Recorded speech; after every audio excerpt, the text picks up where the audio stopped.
Hello guys, स्वागत है आप सभी का अमित फिजिक्स कैंपस के इस परिवार में। हम लोग पलायन वेग एवं पलायन ऊर्जा के बारे में आज पढ़ेंगे। इससे पहले हम लोग उपग्रह का परिक्रमण काल का डेरिवेशन कर चुके थे। अब जो हम लोग पढ़ने के लिए जा रहे हैं, जिसमें हम लोग पलायन वेग और पलायन ऊर्जा क्या होता है इस चीज को समझेंगे और इसका कॉन्सेप्ट क्या है इसके बारे में समझने का प्रयास करेंगे। चलो शुरुआत करें भाई। पलायन वेग बताओ, पलायन वेग से रिलेटेड क्या पता है? Yes bro, escape velocity and escape energy.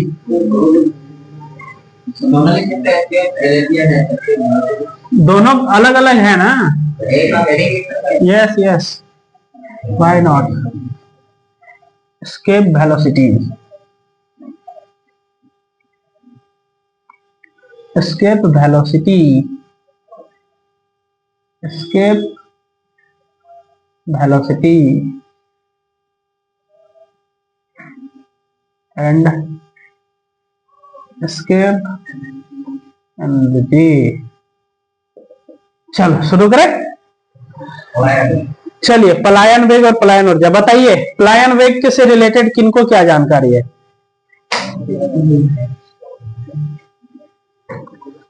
बताओ भाई। राज रविन भाई, tell me something about escape velocity. Do you know? हाँ, बोलो जी परवीन बाबू। देखो, पलायन, पलायन वेग, हाँ बताइए। ऐसा ऊर्जा जिससे हम गुरुत्वाकर्षण क्षेत्र से देखो, हम इसमें कौन चैप्टर पढ़ रहे हैं? गुरुत्वाकर्षण चैप्टर पढ़ रहे हैं।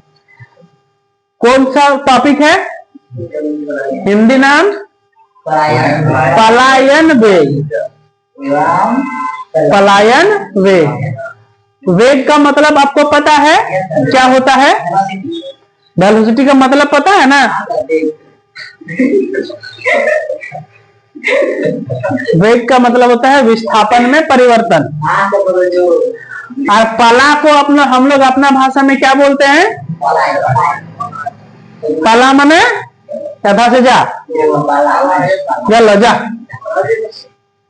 गला मने जा था से पला, पला रे, पला भी की नहीं, पला पला पला पला जा जा।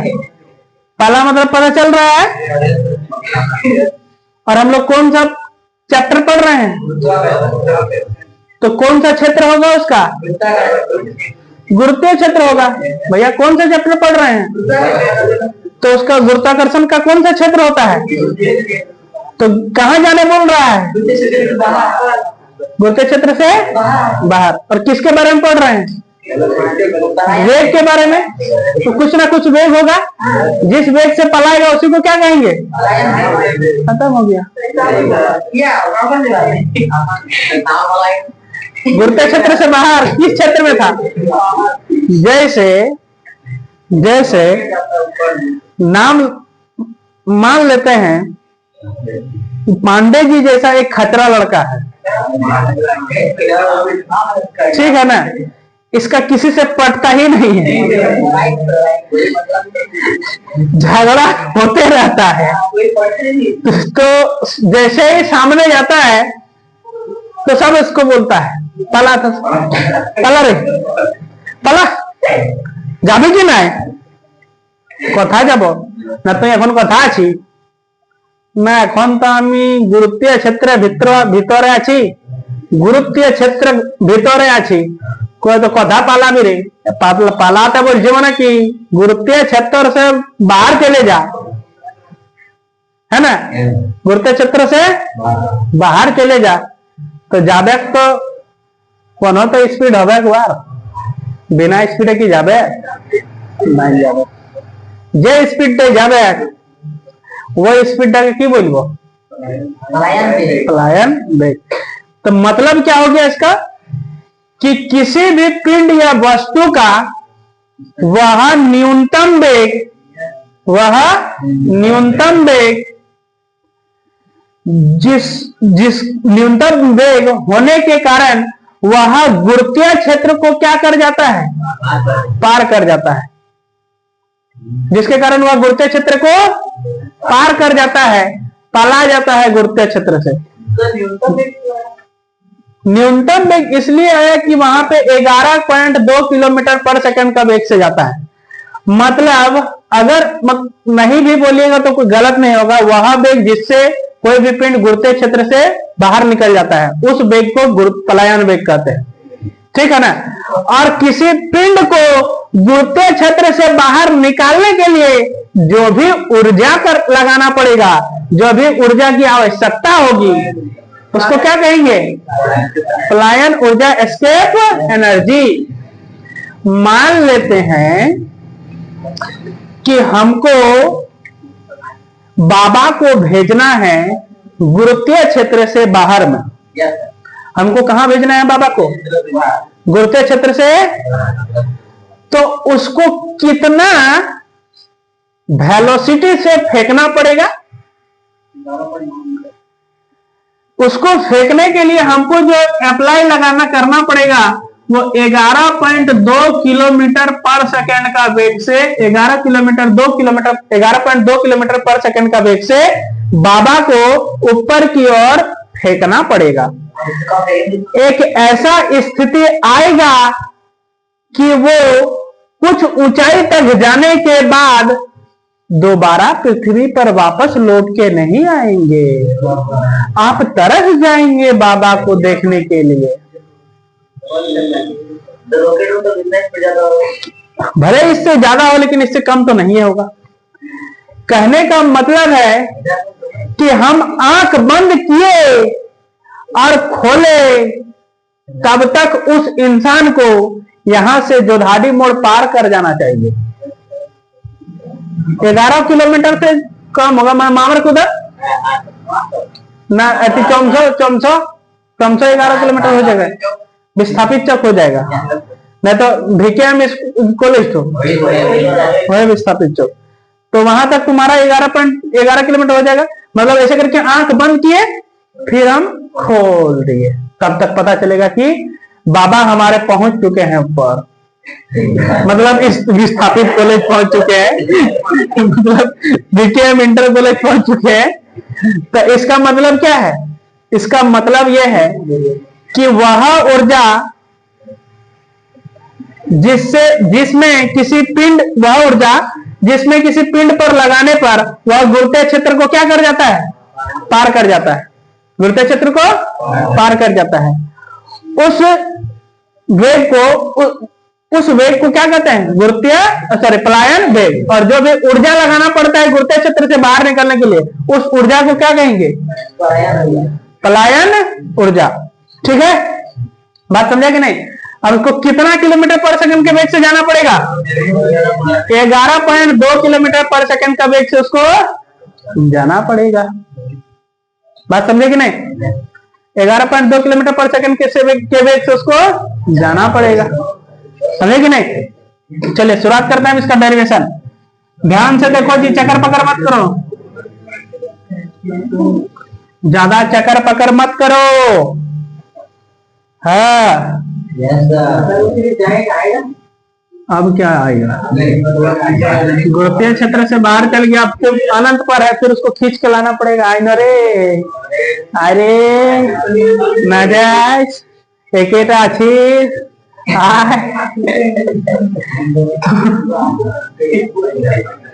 ये हमारा केंद्र है, यहाँ से यहाँ तक का डिस्टेंस आर ही है, यहाँ से यहाँ तक का ऊंचाई है, v वेग से गति कर रहा है, पॉइंट पी है। चलो जी ध्यान से देखो। हाँ भाई बोलो। 11.2 से कम नहीं होना चाहिए,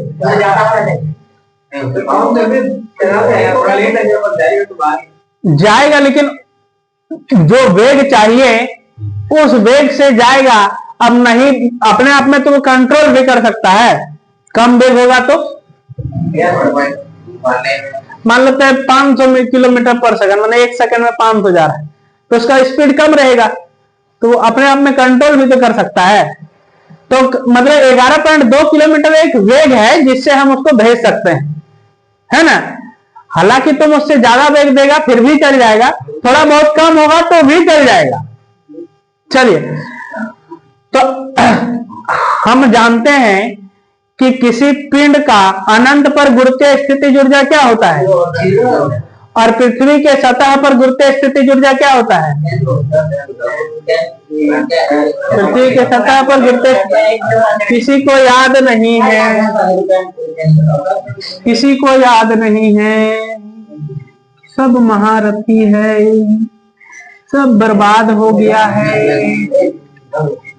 सब बर्बाद हो गया है। कॉपी निकालो, देखो है ये वाला लिखा है, लिखा है कि नहीं? अगर पृथ्वी ना हो तो इसके किसके जगह हम ये लिख सकते हैं, माइनस का जी कैपिटल एम स्मॉल एम बटा में आर। ये कैपिटल, किस दुनिया में तुम लोग डूबल है भाई? हेलो, तुमको पर तुम आगे आगे बैठा देंगे। हाँ तो तुम आगे आगे, हाँ यहाँ आगे आओ, यहाँ पे आगे, यहाँ पे पढ़ने आता है, बदमाशी करता है। यहाँ बैठे ना बाबा, यहाँ पे बैठिए ना, यहाँ पे। तुम खचरा इतना भी बदमाश नहीं होना चाहिए बाबा। चलो इधर देखो, तो ये हमारा क्या है, पृथ्वी के सतह पर गुरुत्वीय स्थितिज ऊर्जा है, और अनंत पर गुरुत्वीय स्थितिज ऊर्जा क्या होता है? 0। तो अगर स्थितिज ऊर्जा में परिवर्तन डेल्टा यू निकालना चाहें तो डेल्टा यू बराबर क्या होता है? अंतिम स्थितिज ऊर्जा माइनस प्रारंभिक स्थितिज ऊर्जा। अंतिम मतलब अनंत, अनंत पर गुरुत्वीय स्थितिज ऊर्जा क्या होता है? 0 माइनस प्रारंभिक स्थितिज ऊर्जा क्या है? G capital M small M बटा में आर। ठीक है ना? मान लेते हैं पृथ्वी से किसी पिंड को कहां तक लेके जा रहे हैं? अनंत पर। पृथ्वी से किसी पिंड को कहां पर लेके जा रहे हैं? भैया यहाँ पे कोई पिंड है, इसको ऊपर लेके चल गए तो क्या परिवर्तन हुआ? इसका स्थितिज ऊर्जा में परिवर्तन हुआ। क्या परिवर्तन हुआ? इसकी स्थितिज ऊर्जा में परिवर्तन। और जब स्थितिज ऊर्जा में परिवर्तन हो रहा है तो अभी ये जब ये कर रहा है तो स्थितिज ऊर्जा में परिवर्तन हो रहा है तो किसमें बदल रहा है? ये गतिज ऊर्जा में बदल रहा है। मतलब स्थितिज ऊर्जा में परिवर्तन किसके बराबर है? गतिज ऊर्जा के बराबर है। तो स्थितिज ऊर्जा में परिवर्तन किसके बराबर है? गतिज ऊर्जा, क्योंकि यहाँ पे है अभी, इसको जैसे जैसे ऊपर ले जा रहे थे, ये गति कर रहा है, तो इसमें स्थितिज ऊर्जा में परिवर्तन किसके बराबर होगा? गतिज ऊर्जा में। इससे स्थितिज ऊर्जा बढ़ रहा है, स्थितिज ऊर्जा क्या हो रहा है? यहाँ पे बढ़ रहा है, ऊंचाई पर लेके जा रहे हैं, तो धीरे धीरे स्थितिज ऊर्जा क्या हो रहा है? बढ़ रहा है स्थितिज ऊर्जा। क्या हो रहा है? बढ़ रहा है। और जब ये परिवर्तन हो रहा था उस समय इसमें क्या, जब चल रहा है तो इसमें गतिज ऊर्जा आएगा कि नहीं? चल रहा है, तो स्थितिज ऊर्जा में परिवर्तन किसके बराबर होगा? गतिज ऊर्जा के बराबर होगा। अब हम निकालने के लिए चाह रहे हैं स्थितिज ऊर्जा में परिवर्तन। क्या निकालना चाह रहे हैं? स्थितिज ऊर्जा में परिवर्तन। स्थितिज ऊर्जा में परिवर्तन डेल्टा यू बराबर क्या होगा? अंतिम स्थितिज ऊर्जा माइनस प्रारंभिक स्थितिज ऊर्जा। अब गुरुत्वीय क्षेत्र के बाहर लेके जाएंगे, गुरुत्वीय क्षेत्र के बाहर लेके जाएंगे तो क्या होगा? वहां पे उसका स्थितिज ऊर्जा 0 हो जाएगा। क्या हो जाएगा? अंतिम स्थितिज ऊर्जा क्या होगा? 0। और प्रारंभिक में स्थितिज ऊर्जा क्या था? माइनस जी कैपिटल एम स्मॉल एम बटा में आर, है कि नहीं? तो यहाँ पे डेल्टा यू बराबर क्या हो जाएगा? नहीं आया समझ में? ठीक है, ओके। जी कैपिटल एम स्मॉल एम बटा में आर। और स्थितिज ऊर्जा में परिवर्तन किसके बराबर है? काइनेटिक एनर्जी के बराबर है। यही चीज समझ में नहीं आया? स्थितिज ऊर्जा में परिवर्तन किसके बराबर है? काइनेटिक एनर्जी के बराबर है। देखिए, मान लेते हैं कोई भी पिंड पृथ्वी के सतह पर है, ठीक है ना, और हम उसको लेके जा रहे हैं अनंत पर। कहां पर लेके जा रहे हैं? तो भैया यहाँ पे कोई चीज है वो अनंत पर जा रहा है, तो ऐसे ही तो नहीं पहुंच जाएगा, वो गति करेगा। गति करेगा कि नहीं? तो जब ये गति करेगा तो शुरू में इसका स्थितिज ऊर्जा कुछ था, शुरू में इसका स्थितिज ऊर्जा था माइनस जी एम अपन में आर। जब ये अनंत पर जाएगा तो इसका गतिज ऊर्जा, सॉरी, जब अनंत पर जाएगा तो इसका स्थितिज ऊर्जा क्या हो जाएगा? 0। शुरू में, सॉरी, शुरू में इसका स्थितिज ऊर्जा क्या था? माइनस जी कैपिटल एम स्मॉल एम बटा आर। शुरू में पृथ्वी के सतह पर स्थितिज ऊर्जा क्या था? माइनस जी कैपिटल एम स्मॉल एम बटा आर। जाएगा कहाँ? अनंत पर गुरुत्वीय क्षेत्र के बाहर में। तो भैया इसका स्थितिज ऊर्जा में परिवर्तन हो रहा है कि नहीं? स्थितिज ऊर्जा में परिवर्तन हो रहा है कि नहीं? अब स्थितिज ऊर्जा किस रूप में बदल रहा है? स्थितिज ऊर्जा किस रूप में बदल रहा है? गतिज ऊर्जा के रूप में बदल रहा है ना। स्थितिज ऊर्जा किस रूप में बदल रहा है? गतिज ऊर्जा के रूप में। तो स्थितिज ऊर्जा में परिवर्तन किसके बराबर होगा? गतिज ऊर्जा के बराबर होगा। यही तो हम बोलना चाह रहे हैं, समझा कि नहीं? स्थितिज ऊर्जा में परिवर्तन किसके बराबर होगा? गतिज ऊर्जा के बराबर होगा। स्थितिज ऊर्जा में परिवर्तन क्या है? G capital M small M बटा में R, G capital M small M बटा में आर। और काइनेटिक एनर्जी हाफ एम भी, ऑर्बिट में घूमेगा तो ऑर्बिटल वेलोसिटी भी का स्क्वायर, हो कि नहीं। चलिए अब शुरुआत करते हैं हम। पलायन यहाँ पे सॉरी एस्केप वेलोसिटी पढ़ रहे हैं ना, तो भी का स्क्वायर होगा किसका कौन सा वेलोसिटी किस वेग से जाएगा, पला रहा है तो पलायन वेग से जाएगा। पलायन वेग क्या होता है, भी होता है। हाँ तो 1/2 एम भी का स्क्वायर, यहाँ पे हो जाएगा जी कैपिटल एम स्मॉल एम बटा में आर, होगा कि नहीं। अरे बोलो ना जी, अरे इसको इधर लिख दिए, इसको लिख दिए, कोई दिक्कत है मोदी जी, कोई दिक्कत है। चलिए इसमें यहाँ से ये हटा दीजिए तो हो गया, और ये 2 उधर लिख दीजिए, तो भी का स्क्वायर किसके बराबर होगा, 2g कैपिटल एम बटा आर, होगा कि नहीं। अब देखो गुरुत्वीय त्वरण क्या होता है, जी बराबर जी एम अपन में आर स्क्वायर। पृथ्वी का द्रव्यमान है तो क्या लिखेंगे, जी एम ई बटा आर का स्क्वायर। पृथ्वी का द्रव्यमान लेंगे तो यहाँ एम ई लिख देंगे और कुछ नहीं। तो गुरुत्वीय त्वरण जी एम अपन में क्या होता है, आर स्क्वायर होता है कि नहीं। एक आर उधर भेज देंगे तो जी आर बराबर क्या हो जाएगा, जी कैपिटल एम बटा में आर। मतलब G capital G capital M बटा आर की जगह हम क्या लिख सकते हैं, जी आर लिख सकते हैं। लिख सकते हैं कि नहीं, बोल नहीं रहे रफीक भाई, लिख सकते हैं कि नहीं। कोई कंफ्यूजन है भाई, नहीं है क्या कंफ्यूजन, नहीं है। तो भी बराबर क्या हो जाएगा, ये 2 और जी कैपिटल एम बटा कैपिटल आर की जगह हम क्या लिख दे, जी आर लिख दे, लिख दे कि नहीं। तो यहाँ लिख देंगे जी आर, और स्क्वायर बराबर को स्क्वायर जाएगा तो क्या हो जाएगा, रूट अंडर। तो भी बराबर क्या होगा, अंडर रूट 2g आर। तो एस्केप वेलोसिटी का फार्मूला क्या हो जाएगा, अंडर रूट 2g आर। ये हो गया हमारा एस्केप वेलोसिटी का फार्मूला, ठीक है। चलिए फटाफट इस चीज को लिखते हैं, फटाफट इस चीज को लिखा जाए। चलिए हेडिंग कीजिए,